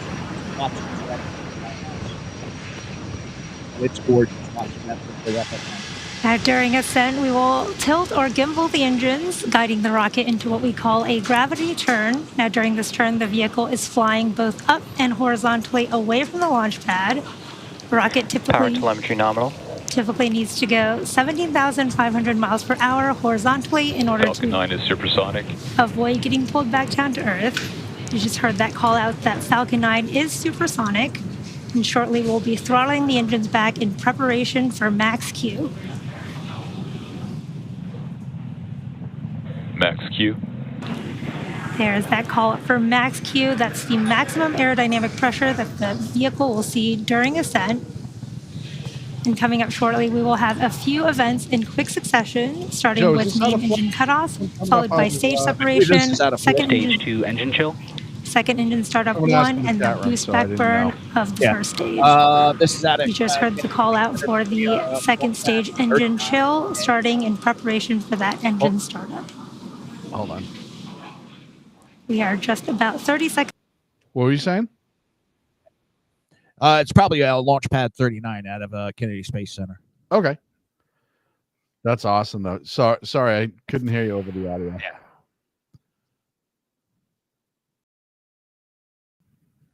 It's just amazing to watch that thing go, man. You know, the interesting thing about this, because I saw Musk talk about this the other day, because everybody talks about SpaceX wouldn't be where it was if not for government subsidies and everything else. They're confusing Boeing and SpaceX because everything Musk has done has been without government subsidy. Yeah, it's so amazing. Well, they so were amazing. paid, to do the program, and they got almost half of what Boeing did, and Boeing was never able to successfully really get off the ground. They got one mission up there, and What was it? 1.5? Yeah, and, but 1.4. they had a leg up because they already had all the knowledge from the 60s of doing it. Yep. But did they really, though? Because I saw an interesting clip, and we talked about this on Juxtaposition, and it's one of the weirdest conspiracy theory episodes that we ever did. Because if you listen to some of the tapes from the 60s versus now, there were people saying now that they finally figured out how to deal with the Van Allen radiation belt. I'm like, wait a minute. Wouldn't we have had to have dealt with that back in the 60s if we went to the moon? I'm confused. Well, it makes you wonder if people got sick from that. Yeah, I do want to remind everybody that you're listening to the pre-election coverage night on SHR Media. But we're also nerds, which is why But we are also nerds. But we're with our good friends over at KLRN. Wherever you're watching from, please like and subscribe. It helps us with the algorithms. If you know anything about algorithms, you'll know shows like this do not get spread a lot unless you like and subscribe. So please do so wherever you're watching from. Especially when you're competing with bigger networks that are pushing out like 60 and 70,000 on X right now. Yeah, exactly. We're getting there, but it's still fun. It's just so neat. The one that amazes me when they land. Oh yeah. No, that's just beyond. That's still. I don't even know if my brain fully accepts that yet, because it's so unbelievable to think that they had a firecracker being caught by a set of Kinects. It's that's the Starship. Yeah, that one is just these chopsticks come out and grab a skyscraper out of air. Dude, you know how quickly a steak would cook on the side of that right now? There wouldn't be anything left. Molecules, wafting, floating molecules. You know, it's almost like the nuclear war, the frozen pizza theory, that at some point there's the perfect distance away from the blast zone where it'll cook all the pizzas just right. There has to be a distance from there that will absolutely be the right distance to cook. Oh, apparently Megyn Kelly. Well, and I knew she was speaking tonight. This from NCX in the chat room. Thank you. Megyn Kelly also endorsed Donald Trump, which I kind of assumed was going to happen. I didn't know if Joe Rogan was going to endorse anybody either way. I think he finally just, realized that she's a bitch. I'm just gonna be.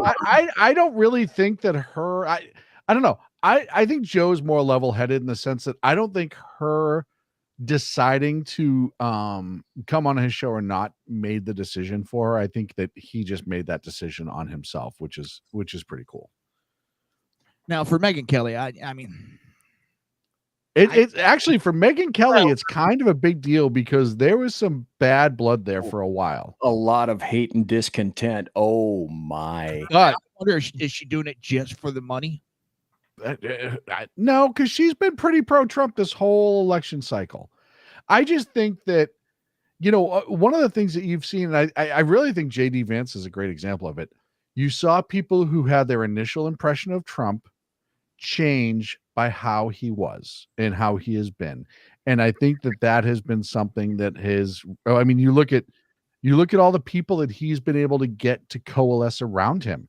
RFK, Nicole Shanahan, Tulsi Gabbard, right? I mean, and not the only ones. There's a whole bunch of state level Dems that you don't realize that are pro-Trump, because they don't get Romero in California. Yes, unprecedented. Yes. Yep, 100%. So I think that the reality is the contrast, right? They look at who they were told Trump was. And then the other thing you've seen, though, this election is you have seen a different Trump running. He has the same Trumpisms. You have the same edge that Trump has, but he's also showed more of his human side. You see him more with kids. You see him more just talking to people. I don't know. Almost getting killed will do it. Yeah. Well, and that's what I was just going to say. One sense of mortality. Oh, yeah. I hate to break it. We're going to have to go to break real quick. Okay. Do it. Conservative media done right. You're listening to the SHR Media Network. Freedom. One nation in all of human history was built on that bedrock. Ours. A republic of the people, by the people, and for the people. Self-government requires freedom, just as freedom requires an individual willingness to self-govern. Freedom has made America exceptional, but it can only last as long as you and I seek the good, as expressed by the laws of nature and nature's God. It can only last if you and I choose to act as people of character. Forging character has been the pursuit of Hillsdale College since 1844.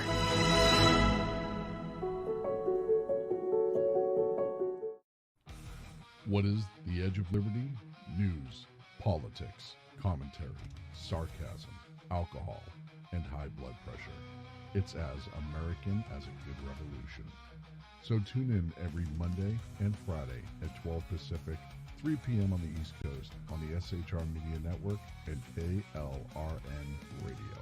For details, visit www.shrmedia.com.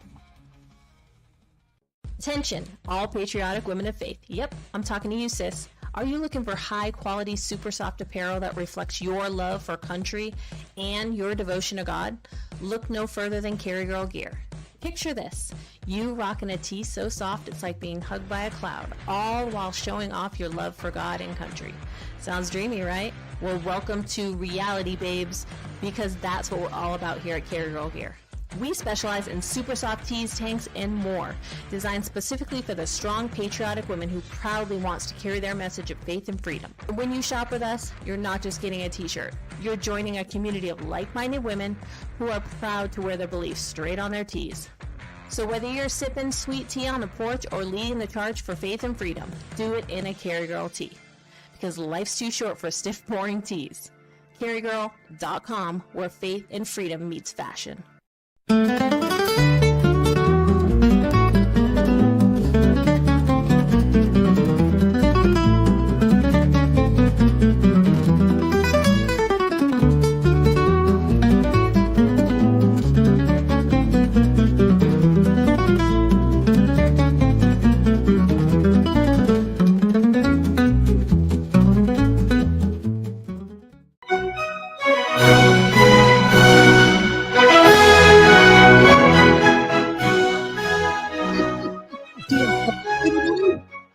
Look at those old bastards go. That's right. Right here, baby. I read the Valera mark. Chair dancing is allowed around these parts, sir. Yeah, I just got something on the phone. National Guard in Oregon, Washington State, Vegas, and Carson City, Nevada, extended fencing around the White House and the VP residence and the Treasury, expecting major civil unrest in case of Trump victory. Imagine that. Well, Yeah, they we're- also, I think it was last week. Sorry, Sean. It's your show, bro. What are you apologizing for? We're just window dressing. I think it was. No, I got yelled at in the break. Bitter party of one. Your table's waiting. Bitter party of one. Last week they had the military. I think we just ran him off his own network. Banished. Banished. You're banished. But they were landing what was it, Black Hawks with the military to simulate taking people out of the White House, evacuating them. No, it was the Capitol building. They were practicing. That was White House. All right, thanks for correcting me. But yeah, they're doing a lot of that and the fencing up. I can't imagine why. So here's my question, though, right? So this makes no sense this time, because that's all we keep hearing is that if Trump loses, there will not be, or whether Trump wins or loses, there likely won't be a peaceful transition of power. He's not the one in the White House. So whose fault is it going to be if there's not a peaceful transition of power? I don't know. I don't know why they even bring that up. Rick, what's wrong with you? Trump. God. I forget who it is that has been keeping Trump in his text. Will. I didn't realize I was on a network of Trump haters. So I do have a question about one of your commercials, though. Since when did women not like stiff things? I was waiting for it. I was waiting for it. Hold on. Go to California. Always spell it with a K. Then you'll see. Yeah. This is not a road we need to go down right now. I can already see where this is going to go. People are here. I didn't know that's going to happen when you invited me onto your network, sir. Get out the votes. And also, let's watch rockets take off and talk about what women like. This is really stuck to the meat of the conversation right now. This is awesome. Yeah, but that rocket launching is a symbol. Considering everything about Trump is supposed to be a phallic symbol, we can 6 degrees of Kevin Bacon this, though. Just saying. Yeah, but you enjoy that too much. Idea of a foreigner coming to our country, becoming a billionaire and creating a private space industry. What? I know. Let's deport somebody who's been helping our country. That's a great idea. At first, I had no idea what he was talking about when he was talking about Elon and the space program. And he's like, yeah, we're talking about Trump. And he's like, yeah, a foreigner comes to our country. I'm like, no, I'm pretty sure Trump was born here, dude. No. But the rocket launch, because I said rocket launch earlier, yes. It's a symbol of what this country's about, I agree. Where you can come from another country and, What the part that I love the most, though, right, about all of that is you have the left whose whole mantra for the last 10 years is nobody's illegal. Oh, it turns out that Elon Musk might actually be an illegal immigrant. We should do something. Only the people we deem illegal. Yeah. Yes. I do want to get back to actually what BZ brought up about them fencing and preparing. It's really funny because the left loves to point to January 6th as conservatives by and large being unhinged and prone to violence. And it's amazing to me, there was after Trump, if I'm not remembering poorly, after Trump was elected the first time, there was protests where damage was done to property and a whole bunch of other stuff. Then you had the BLM riots, right? Then you had the Summer of Love. We had the George Floyd riots. We had all the riots over and over and over again. And if you look at, there are pictures being posted from downtown. I know Katie Palvich, a couple other people on X posted them from downtown DC. Everything's boarded up. Everything is getting boarded up. And I'll tell you right now, there's not a huge conservative population in DC that's going to magically flood the streets there. And I know January 6th was different because there was a big rally, yada, yada, yada. But it's not, they're not preparing for it in all these major cities because of conservatives. We know that. Yeah. Well, there's only one side of the aisle that riots consistently. Who took over Seattle and took over a police station in Seattle? Oh, God. Billions and billions and billions of dollars of vandalism, destruction, property destroyed, murders. From the government property destroyed, commercial property destroyed, private property destroyed, 25 plus lives killed in the entire year of 2020, plus multiple thousands of law enforcement officers injured, people defaced, riots, arsons, all of that for the entire year. 3 hours, January 6th. Yeah, that's sure. Same thing. Insurrection. Yeah, I mean, you want to talk about insurrection. Let's talk about, creating what did they call it? What was it in Seattle? Basically, Chop and Chaz, the summer of love. Yeah, the whole, completely. And what do they call it? An autonomous zone, meaning they basically withdrew from the entire city of Seattle, which would mean that and it was very violent, which is by definition what an insurrection is. And then they had seceded from the state for like a month, and they had shootings, stabbings, all the other things going on in there, and murders. It was not. I mean, it was not a pretty thing. Peaceful summer of Seattle love. PD gave up. They relinquished a police an entire station. What the hell? Don't even get me started on that shit. I mean, all of us, most of us come from similar backgrounds. Don't even get me started on that shit. But also, what were our forefathers called? Well, yeah, I know. I mean, insurrectionists. They were insurrectionists. I mean, that's actually. I had somebody say that to me the other, because Sam posted something.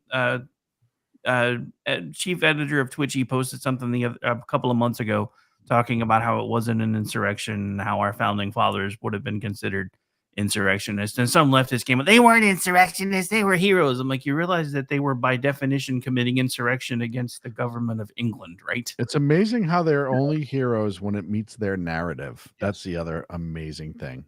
Yeah, otherwise they're slave-owning racist bastards, which is also you know what's hysterical? And I'm just looking at this right now, and actually I'm going to share this really quick. Share, yada yada yada. I don't want to auto add share. Get out of here. I want everyone to look at what I'm about to show you and tell me what seems oddly different about this. I'm going to mute it. Hold on. One of these things is not like the other. Oh, wait. Okay. While you're doing that, let me report this from Breitbart. Report: brace for unrest if Donald Trump wins. Democrats warn. Hello, anyone familiar with the phrase self-fulfilling prophecy? Americans should prepare for unrest if former President Donald Trump completes the greatest political comeback in modern American politics. Democrats warn. Democrats told the Wall Street Journal on Monday. Who's the party of violence? Damn Republicans. Always. I want you to take a look at this, and I want you just, it doesn't need to be said. This is some Yahoo speaking but this is from Tim Walz's X. This is live in Arizona, which it's funny that he's down in the Sun Belt state, but that's neither here nor there. Look at right here, the bottom left-hand corner. How many people are watching? 72,000? 172,000. Do you know how, if you've ever watched a Trump rally on X, how many people watch for Trumps? It gets into the millions. In the millions. This is a night before. This is the VP candidate for Democrats. He can't break 175K. Where is the excitement? But wait, and that's they're going to kick our ass. I'm just saying, we need to act like they're going to kick our ass. Because look, and I know we got what, 10 minutes left. I know you to go up, but no, we're gonna do 10 minutes. That's fine. Because we're gonna be doing 7 hours tomorrow. So yeah, that'll be enough. Yeah, I think I'm good before we go into overtime. Oh no. It's a cool video, but I want to make sure everybody watches this again before voting tomorrow. Go for it. I just want everybody. Where's mine? There it is. Listen to what our elected Democrat officials have to say about this election. Jamie Raskin. Helps if I unmute it. What can be put into the Constitution can slip away from you very quickly.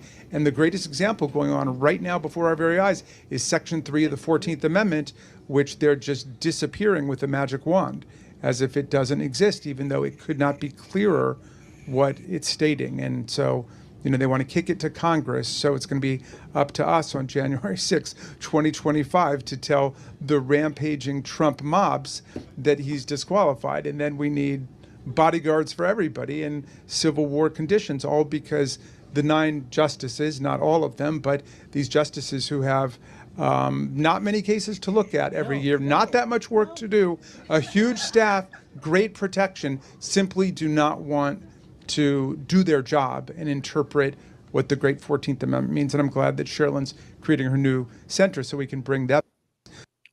Jamie Raskin, that goes both ways, asshole. He's a piece of shit. And look, there's a couple things that he said in that stick out. They have great protection. You notice how he threw that out when we know they hadn't had great protection. They have a great staff. Well, that's weird because they've been leaking like crazy over there. And who got prosecuted at Kavanaugh's house for trying to storm him? Nobody. Right. And for people who don't know, the 14th Amendment, Section 3 talks about disqualification of government officials for engaging in insurrection. Nobody has been charged with insurrection, much less convicted. Trump was charged with insurrection. You're wrong. No, he wasn't. He wasn't. One of the charges was insurrection, and he was found not guilty on it. Oh, one of the charges for the impeachment was insurrection. Oh no, I mean charged in a court. We're talking, in a court. Right. That other venue was he was never, he was never charged in a criminal court after the fact. And even the FBI was never upheld. I mean, when the worst FBI in history, next to J. Edgar Hoover's FBI, says it didn't even meet the standard for an insurrection, that should tell you something. Yeah, yeah, and that's why Raskin's a piece of shit. He'll always be a piece of shit. He has been a piece of shit. And it's when we talk about rhetoric and we talk about taking down the volume. Quite enough in that sentence. Well, because it's disgusting. It's gross. And what he's saying, he's telling Americans something that's false, but it's coming from a government official, is he does not qualify to be president because of an insurrection. He's making up a history that doesn't exist. Well, that's what Democrats do. Yeah, 100%. That's been my favorite thing to explain to everybody is twofold, because they're like, well, if he's a felon, how come he can run for president and he can't vote? And I'm like, well, technically in Florida, he could vote even if he had been convicted, because Florida doesn't have that law. But the thing that nobody talks about, and because they don't educate people anymore, is there are two parts to a conviction in the American legal system. You have to have either a bench ruling from a judge or a jury verdict, and then you have to have a sentence. So until he's been sentenced, he hasn't been convicted of shit. And guess what? He's not going to be, because they keep throwing all these things out over and over and over again. Well, and New York kicked that down the line because they see what's going on with the civil case in New York, where you have the judges talking about censuring the attorney general. That's why they kicked that down the line. They wanted to see what the way the judges were going to go on that. It had nothing to do with the election. They just didn't want to have their case thrown out before the election. It had nothing to do with where Trump was. It's if that got thrown out 3 weeks before the election, which if they appealed right away, it probably would have gone already. Yeah. That is just another massive blow and proof of the lawfare. Sorry, Joe. No problem. Thank you for that. But the one thing I do want to also bring up is, now let's say tomorrow Trump wins. Can you imagine, what is it, January 20th? Oh, the swearing in? Yeah. Yeah. Kamala Harris is going to have to certify the vote. I was going to say, I'm more concerned about January 6th, because that's why they have a 25th Joe. She's the person that will be certifying the vote if she loses. Yeah. Mm-hmm. Oh, and technically, she is the first female president.